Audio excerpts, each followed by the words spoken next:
कृष्णा खोऱ्यातलं जे पुराचं पाणी आहे सांगली आणि कोल्हापूरचं ते पाणी आता एक नवीन प्रकल्प आम्ही हातामध्ये घेतलाय आणि जवळपास 36 TMC पाणी हे तिथनं आम्ही पुन्हा उजनीमध्ये आणतो आणि उजनीमधनं ते मराठवाड्यामध्ये आणण्याचं काम या ठिकाणी आमचं सरकार करेल। आणि एवढंच नाही तर उल्हास खोऱ्यामध्ये वाहून जाणारं 54 TMC पाणी हे देखील उचलून आम्ही या मराठवाड्यामध्ये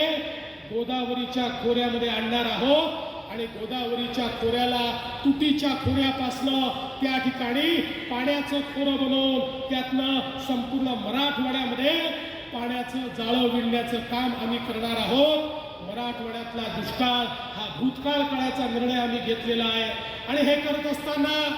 या गोष्टी केवळ कागदावर नाही आहेत, याच्या सगळ्या मान्यता आम्ही घेतल्या आहेत। काहींचं टेंडर आम्ही काढतो 54 TMCचं या ठिकाणी अंतिम अन्वेषण चाललेलं आहे आणि पुढच्या वर्षी त्याचंही टेंडर आम्ही काढू आणि याच पिढीला ते काम पाहता येईल आणि पुढच्या पिढीला तर दुष्काळ काय आहे हे देखील या ठिकाणी माहीत असणार नाही। अशा प्रकारे मराठवाड्याचं चित्र बदलण्याचा प्रयत्न आमचा आहे आणि म्हणून मी आपल्याला एवढंच सांगतो की आज सरकार सर्व परीने आपल्या पाठीशी आहे आणि आता अजितदादांनी सांगितलं या बीड जिल्ह्याच्या सर्वांगीण विकासाकरता जे काही प्रकल्प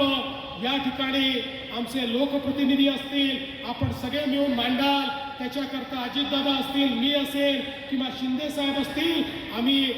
कुठल्याही परिस्थितीमध्ये त्या प्रकल्पांच्या पाठीशी उभे राहू।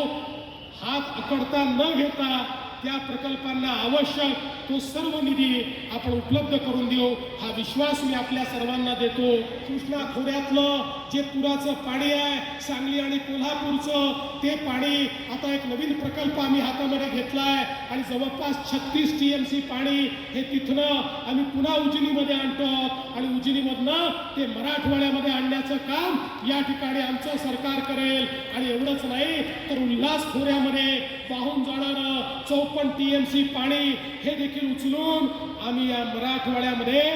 गोदावरीच्या खोऱ्यामध्ये आणणार आहोत आणि गोदावरीच्या खोऱ्याला तुटीच्या खोऱ्यापासनं त्या ठिकाणी पाण्याचं खोरं बनवून त्यातनं संपूर्ण मराठवाड्यामध्ये पाण्याचं जाळं विणण्याचं काम आम्ही करणार आहोत। मराठवाड्यातला दुष्काळ हा भूतकाळ काळाचा निर्णय आम्ही घेतलेला आहे आणि हे करत असताना